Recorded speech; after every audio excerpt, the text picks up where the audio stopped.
अस्सलामुअलैकुम नादरीन। अल्लाह ताला से ये उम्मीद करता हूँ कि अल्लाह ताला ने आपको जहाँ पर भी रखा होगा अपने हिफ्ज़ अमान में रखा होगा। गुजरांवाला कचहरी के अंदर जो दोहरा कत्ल हुआ है ना, अब इसके पीछे की क्या महरक़ात है, मैंने आपसे कहा था कि आपको मैं रिसर्च करने के बाद सारी चीज़ें जो सामने लेके आऊँगा। कहानी यहाँ से शुरू होती है। गुजरांवाला के अंदर ना एक शख्स था, उसका नाम था सैयदुर चिट्टा। नाज़रीन, आप यकीन कीजिएगा कि मैं इन बातों को मानता नहीं हूँ, लेकिन जब बहुत सारे अफराद एक बात की तस्दीक करें ना तो फिर वो बात माननी पड़ती है। ज़राए ने ये बताया कि ये जो बंदा था ना सैयदुर चिट्टा, ये वहाँ पे इतना बड़ा मनशियात फ़रोश था कि इसके पास जो है ना कोई समझ लें 2.5-2 फुट का जो है ना एक खंजर हुआ करता था। उस छुरे के ऊपर या खंजर के ऊपर ना ये मनशियात रख कर चौक में बैठ कर जो है मनशियात को सेल किया करता था। अच्छे टाइमों की बात हो गई है।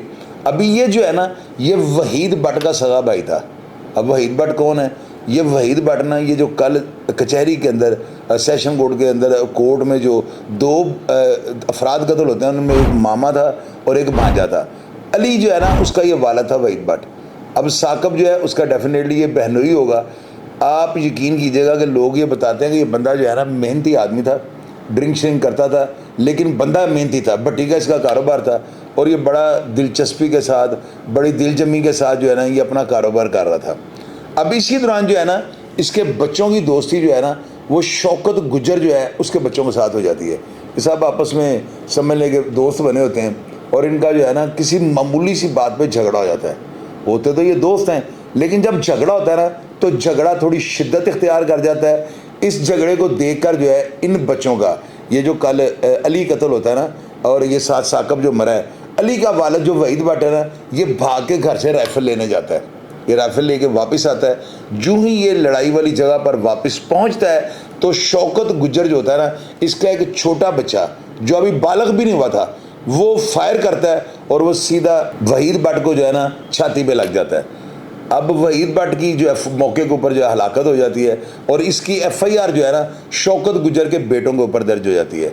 चूँकि इस्तगासा बड़ा कमज़ोर था, बच्चे नासमझ थे, इनकी उम्रें 16-18 साल उम्रें थी, जिस वजह से ये जो है ना केस की मुनसिफाना या मसावी रख के पैरवी ना कर सके और वो शौकत गुज्जर का बेटा जो है ना 5 से 6 माह के बाद बाहर आ जाता है। अब इसी दौरान जो है ना ये जो लड़का था अली, इसके घर वाले फैसला करते हैं कि हम ये जगह छोड़ दें, हमारा झगड़ा ना हो जाए।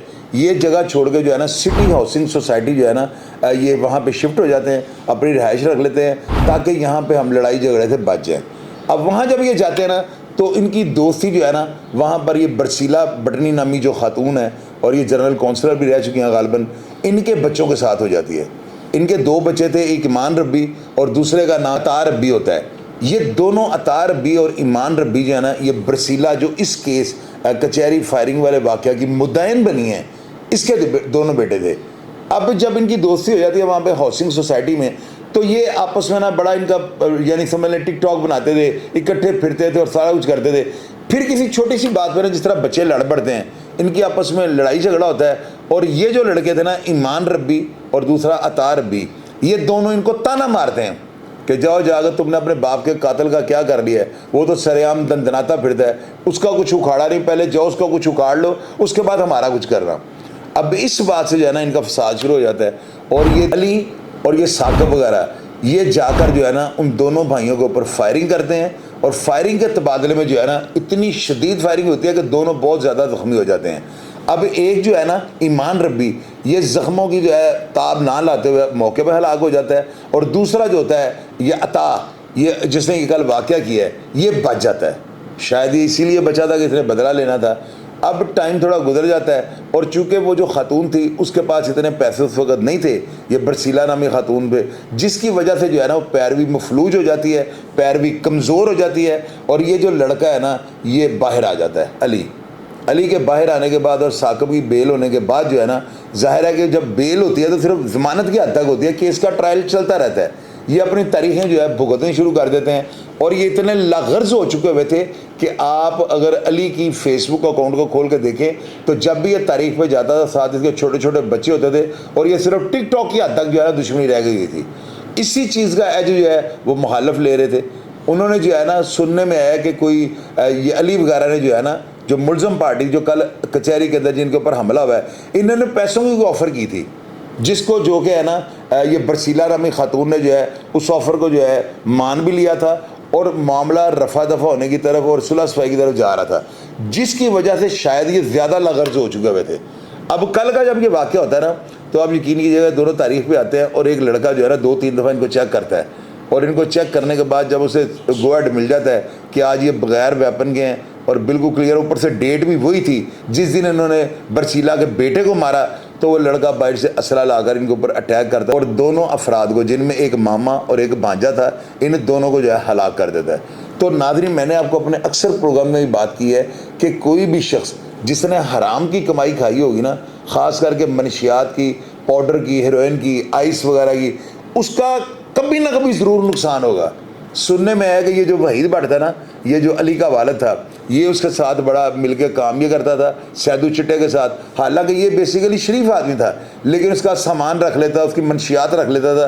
तो जाहिर है कि जो बंदा रखता है वो भी सहूलतकार गिना जाएगा और जुर्म तो उसका भी इतना ही है। तो यही मनशियात की कमाई खिलाकर उसने अपने बच्चों को बालग किया, जिसकी वजह से फिर ये दोनों बच्चे जो है ना आज दुनिया से कूच कर गए।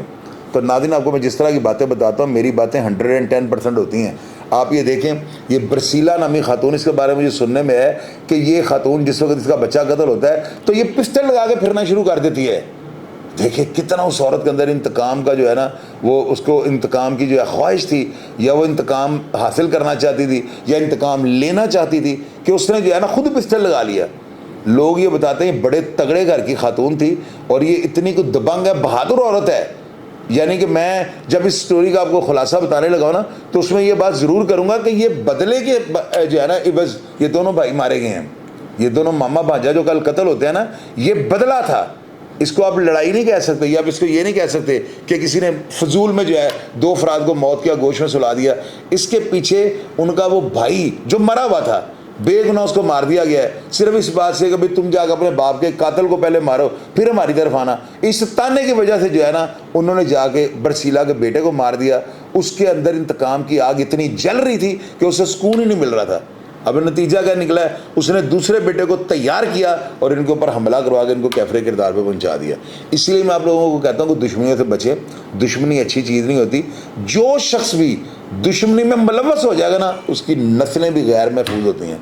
प्रोग्राम का फीडबैक लाजमी दीजिएगा और अगर आप इस स्टोरी के बारे में कुछ जानते हो तो लाजमी लिखिएगा। और मेरा मोबाइल नंबर 0302 84 14 006 0300 40 27 085 अपने पास हमेशा के लिए महफूज कर लें। कभी भी कोई ऐसा वाकया या इंसिडेंट हो तो मेरे साथ फ़ौरन रब्ता किया करें। आपका नाम सीगिया राज में रखा जाएगा। प्रोग्राम का फीडबैक लाजमी दीजिएगा और अपना ढेर सारा ख्याल रखिएगा जी। पाकिस्तान जिंदाबाद।